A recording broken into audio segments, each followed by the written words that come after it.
खबर शामिल करते हैं बोहाना से। बोहाना तहसील इंतजामिया की गफलत और अदम तवज्जो से बोहाना का इलाका चक नंबर 184 स्याल जो कि कूड़ा क्रिकेट और गंदगी का ढेर बन गया।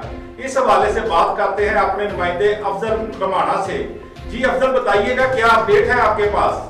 जी बिल्कुल, बोहाना तहसील इंतजामिया और म्यूनसिपल कमेटी की नाक़िस हिकमत अमली की वजह से बोहाना का इलाका चक नंबर 184 स्याल कूड़ा क्रिकेट और गंदगी के मसाइल का गढ़ बन गया। जगह जगह पर गंदगी और कूड़ा क्रिकेट के ढेर लग चुके हैं। इसके अलावा गांव में ही बासर अफराद ने जानवरों के बाड़े बना लिए हैं। गोबर और गंदगी के ढेर लगने की वजह से ताफुन और बदबू फैल रहा है, जिससे अहले मोहल्ला का सांस लेना भी मुश्किल हो गया। कूड़ा क्रिकेट और गोबर की वजह से मच्छरों की बहुतात है, जिससे एक तरफ तो मुख्तलिफ बीमारियाँ फैल रही हैं, दूसरे मच्छर काटने की वजह से अहले दैया रात को सो नहीं सकते। अहले दैया का कहना है कि उन्होंने मुतअद्दिद बार दरख्वास्त गुजारी की है कि कूड़ा क्रिकेट और गंदगी के ढेर ख़त्म कराया जाए, मगर उन्होंने इस तरफ तवज्जो नहीं दी है। डिप्टी कमिश्नर चनियोट से नोटिस लेकर जानवरों के बाड़े और गंदगी के ढेर ख़त्म कराने का मुतालबा किया है। जी शुक्रिया अफजल, बोहाना से अपडेट करने के लिए।